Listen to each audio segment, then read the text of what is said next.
Hey guys, today we have Mani and he is having 2.2 year of experience in Java and Spring Boot. And those who want to give same free mock interview, please fill out the form below in the description. So now let's get started. Hey, hello Mani, how are you? Hi, Ali. How are you? Yes, I'm also good. Shall we start? Yes. Okay. Can you please introduce yourself and your recent project in brief? Yes, Ali. Mm-hmm. First and foremost, thank you for having me. My name is Manikant Sai. I'm from Vijayawada. I've Mm-hmm. been working as a Java developer from last 2.2 years and Mm-hmm. gained the extensive experience in software development, particularly building the web applications.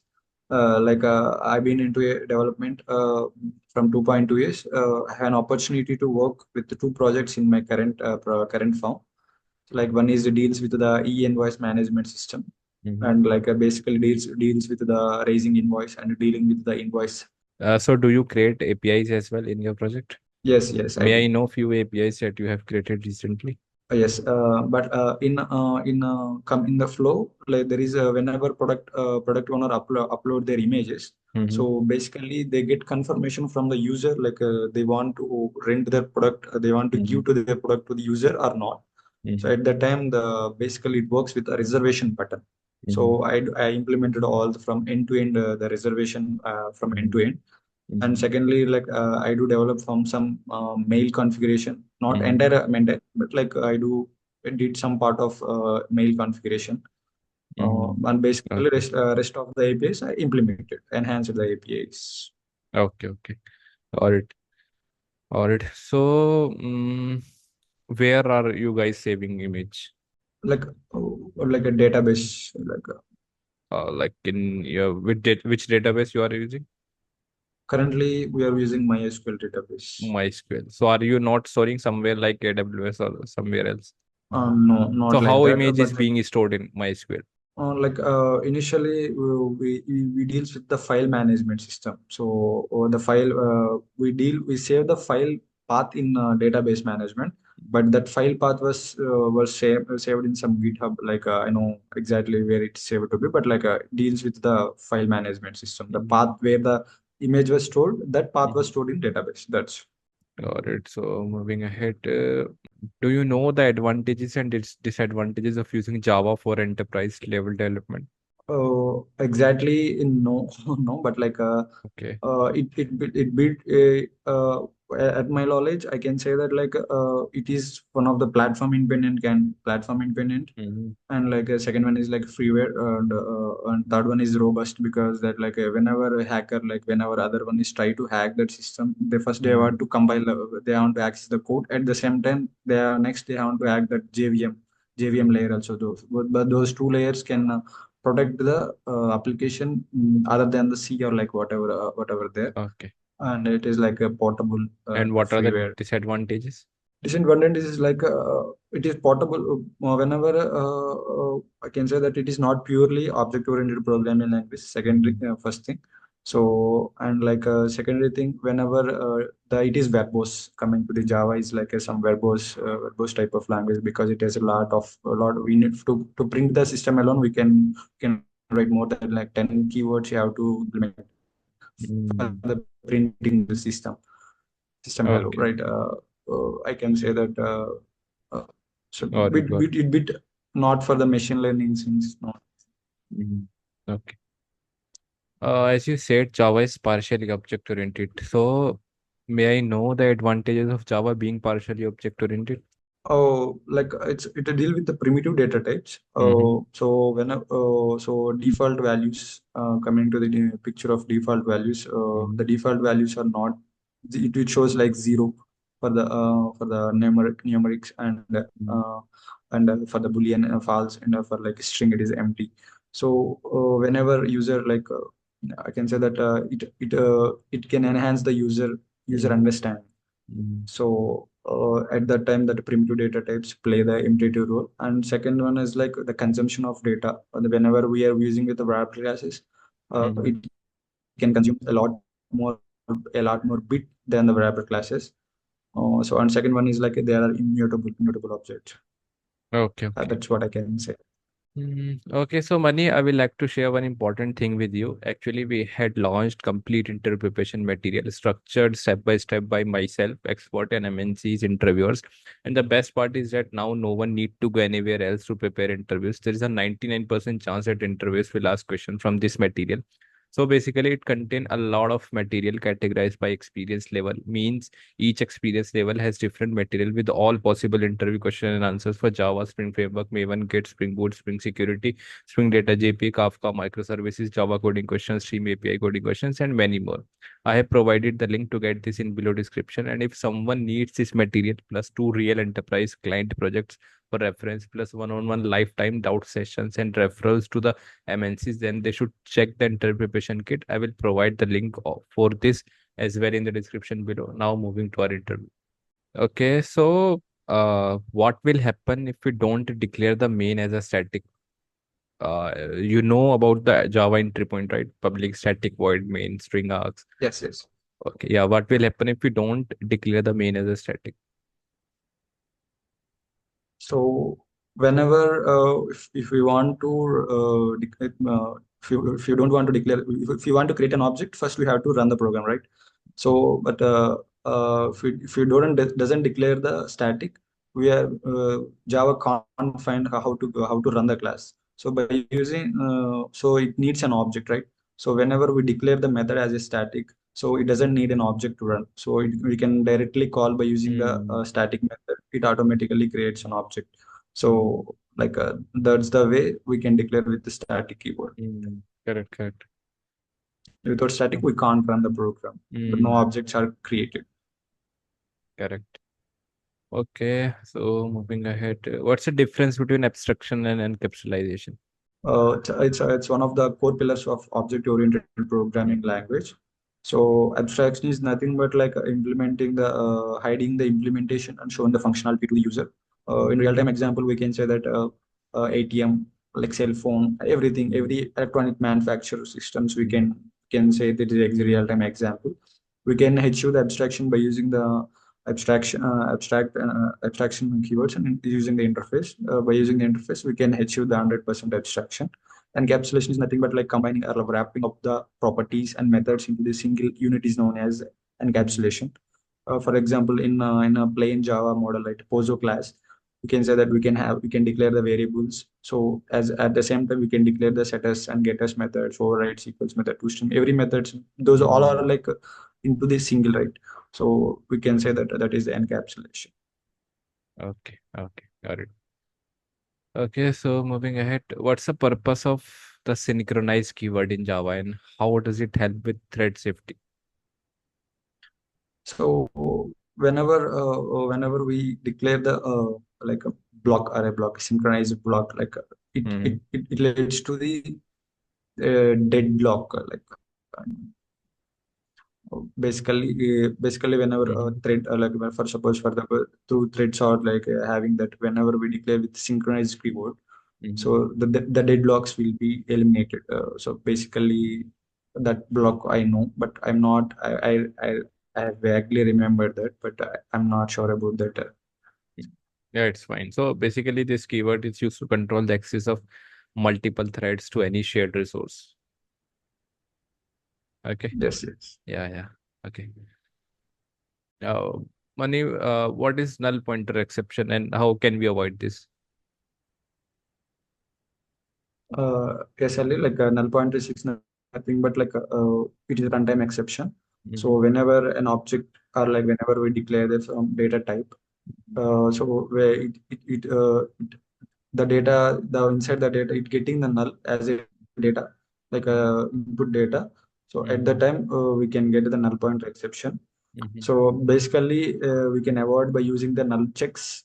And secondly, in Java 8, we can use the optional method. Optional class. We can Okay, deal. okay. We can be using the optional.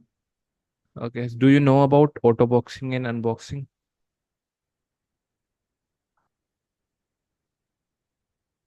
Auto Yes, boxing like and auto boxing is nothing but like converting from the auto boxing is nothing but converting the data type, lower data type to higher data type is nothing but auto boxing. And unboxing is nothing but converting from higher data type to lower data type is nothing but unboxing. Okay, okay. So is there a scenario where autoboxing and unboxing could cause a null pointer exception?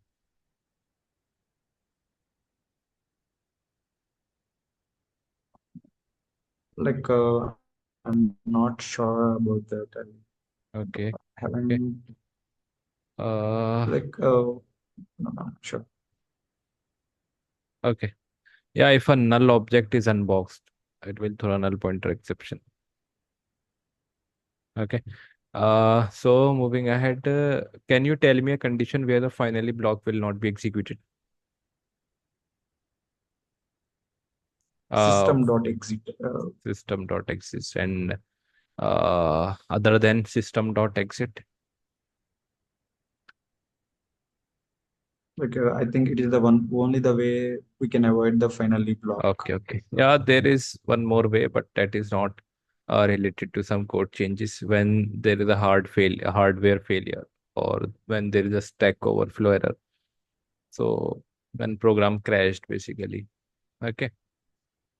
Okay. So moving ahead, so Mani, I think you are already aware what are getters and setters, right? So my question is, why do we use getters and setters when we can make fields public and set get directly? Yes, Sally, but so basically public means it can access to the all the packages or all the whatever all the files in the environment. Mhm. But whenever we want to set the property, Mhm. we set how can I say that we can set the property to that only, but it can't be accessed. Right? So Okay. uh, so basically in my head, but I'm not framing the sentences. I can No, like yeah, it's fine. Okay, so moving ahead, is multiple inheritance possible in Java? no Ali. So whenever it's led to the diamond problem. Diamond problem. Whenever a class is Yeah, whenever a child is trying to access the same method from the two parent classes, it Mhm. doesn't know where from which class which parent it have to inherit. Mhm. So that leads to diamond problem. But we can solve this by using the interfaces. Okay, okay. Okay, got it. Mm, okay, so tell me what happens if a class includes an abstract method?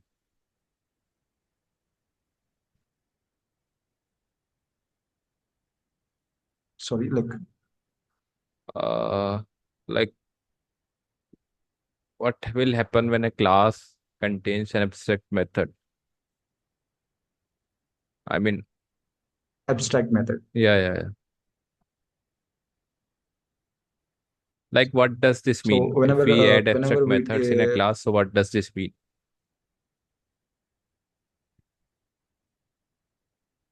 it's like a partial implementation. So whenever we declare with the abstract method, Mhm. uh, it is like there is no implementation for that. So just we have to override in some other classes. Mhm. Basically, it shows the functionality. That's itself. Mhm. But we can write the logic or we can perform the actions in some other classes. So that is the basically abstract method. Is nothing but no implementation. Okay. Okay. So what's the difference between interface and abstract class? So whenever we declare any class with the abstract keyword, Mhm. it is nothing but abstract class. In abstract Mhm. class, we can use both abstract methods, non-abstract methods. Mhm. So, but in interface, it is not possible. In interface, only abstract methods are possible. So Okay. that is the basic key difference between abstract and class and interface. Okay. Okay. Got it. Uh, can functional interface extend another interface? Uh, Basically, we can say we can extend from the functional interface to another interface, but it can violate the rule of the functional interface. Okay. So if functional interface is nothing but we can call it in SAM, nothing but single abstraction method. Mm-hmm. So if we inherit some other method, like it can violate the other that method, that interface contains another abstraction method. So Mm-hmm. basically, it violates the rule of the functional interface. Okay. Is there any other way that a functional, I mean, any case, any exceptional case or something like that?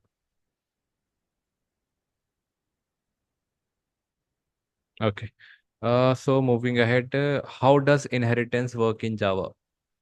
Provide Like an your example as well. struct.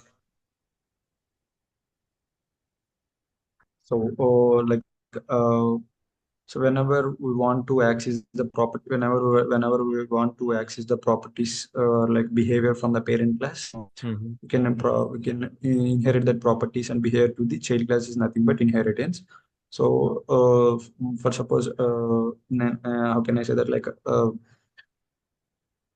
so for suppose a parent for the payment methods or payment method, or like so in payment there are a number of types. One is GPay, and second one is like Mm-hmm. Paytm, and second one is like phone pay.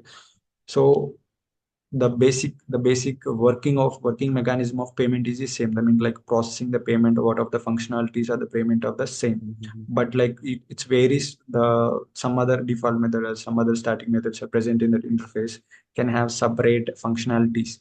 So Mm-hmm. at that time we can declare the main method in the inheritance, and we can declare it in main class, and we can inherit that properties, can inherit that method from other, like for suppose the main payment is Mm-hmm. interface. In that method we can declare the method, and with that inherit that properties into the GPay class, or like in a phone pay, and or like other else.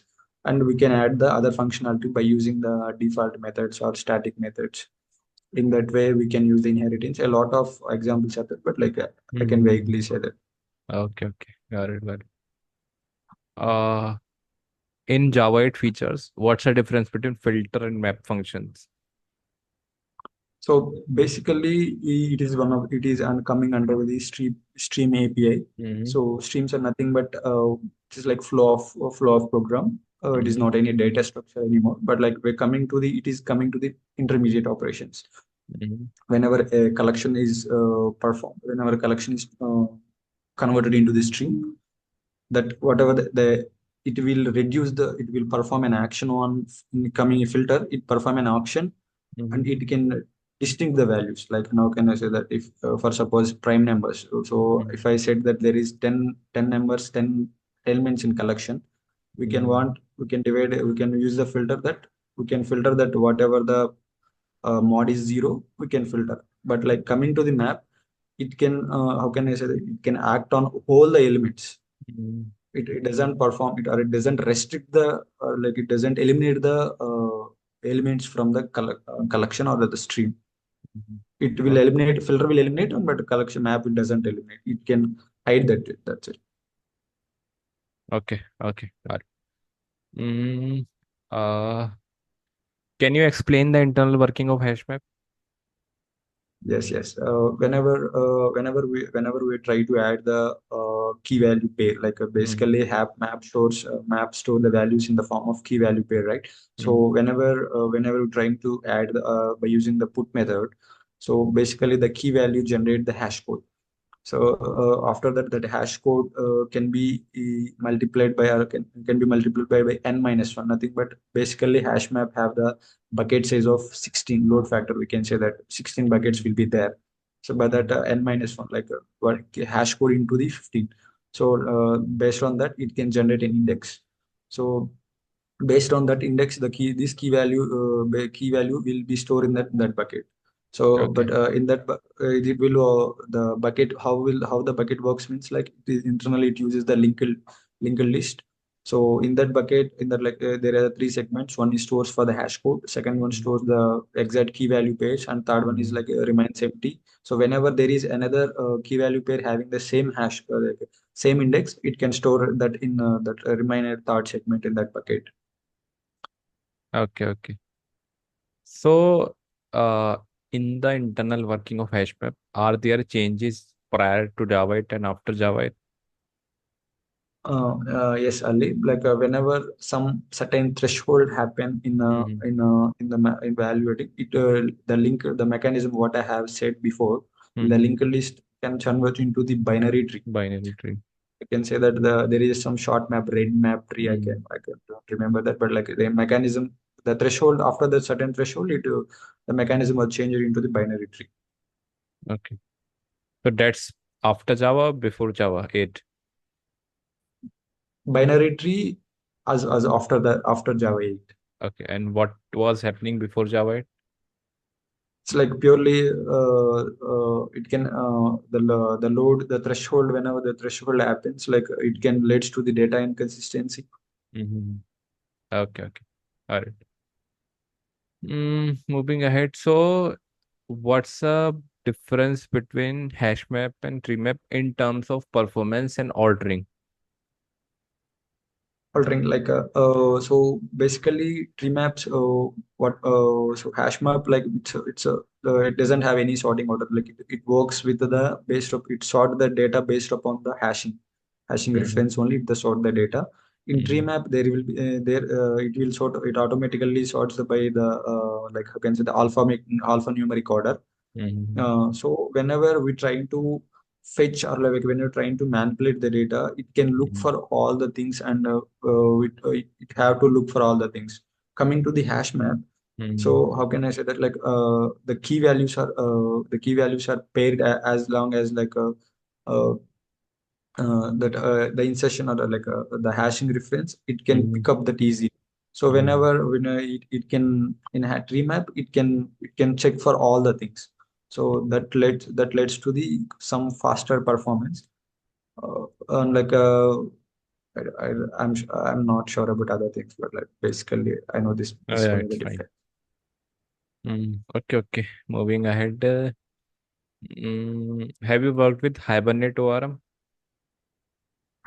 Initially I do work with I think 1 month 2 months, but I do have a POC knowledge on it.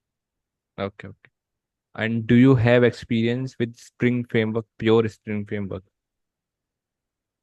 Oh, no, no, no. Like No, initial no. days from right from the fresher only. First 3 months, late 3 months, I've been working on some small core Java, little bit hibernate, but after that, I purely into the Spring Boot framework. Okay, okay.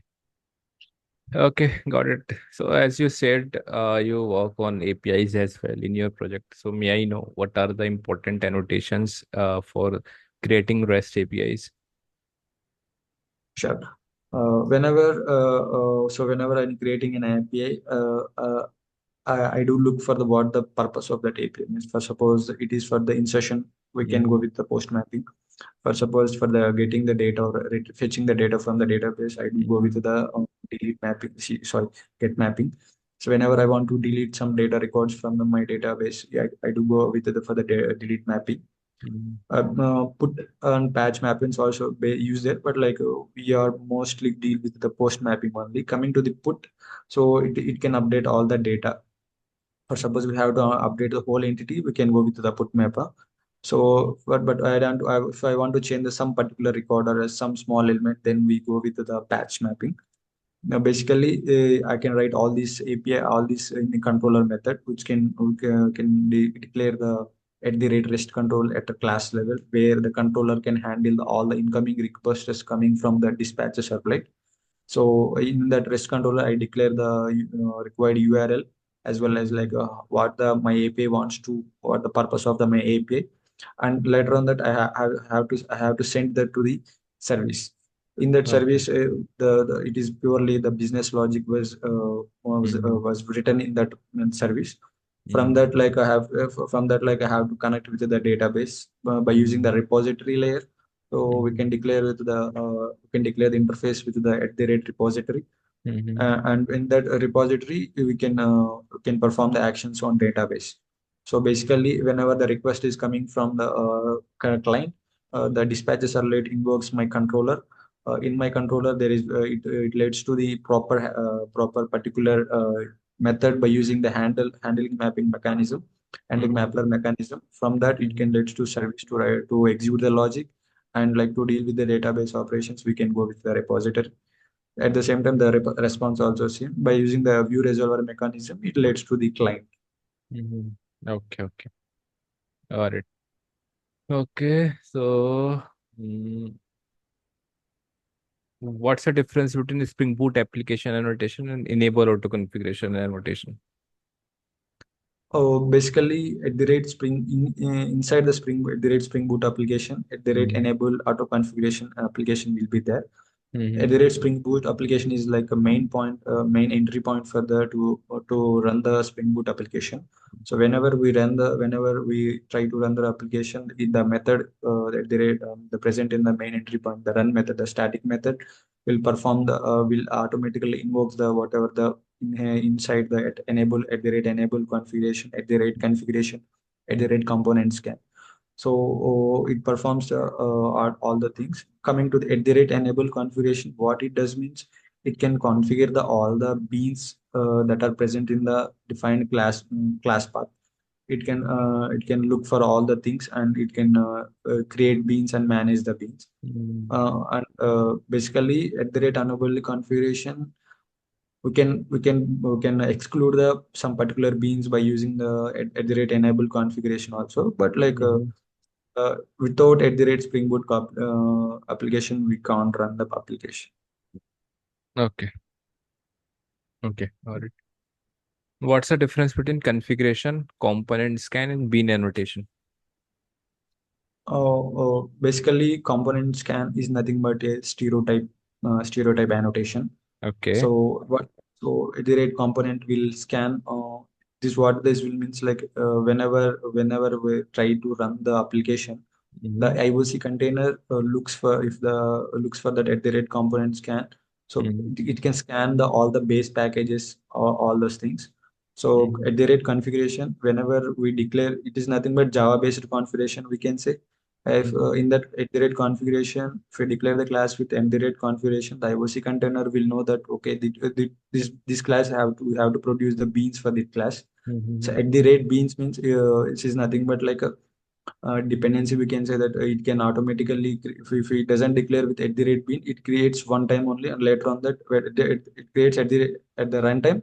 But Mm-hmm. whenever trying to access that method, it doesn't perform. It throws an exception. But if you declare at the rate bean for that particular method, Mm-hmm. it will perform the enable at the rate sorry, the rate dependency injection can possible Mm-hmm. with at the rate bean if we declare the method with at the rate bean.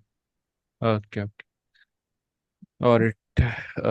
Moving ahead, how can we handle multiple beans of the same type? We can go with the packaging. So we Mm-hmm. can go with the different packages. Mm-hmm. So in different packages, it leads to the some readability to the so developer, and like as well as for the upcoming members so who are not aware of that application. And Mm-hmm. coming to the packages, we can separate it means like the whenever the application was scanning, so it can knows that okay, this is from the different ones, so we have to perform, it is not same, we have to produce the beans for the same beans also. Okay. So Okay. that's all I can say. So have you created authorization token in your project? I don't have any that chance to perform because like that the Okay. team lead and management But do you system know lead. what is But authorization token? yes, but like I can JWT JSON web token I know, Mhm. and like some other can say that I know what exactly how it will works. So how Whenever Spring try to Security is implemented in your recent project? JWT, they have using JWT. Okay. Okay. So moving ahead, what's your deployment structure? We are trying to what whenever we created the APIs, we have to push to the Git.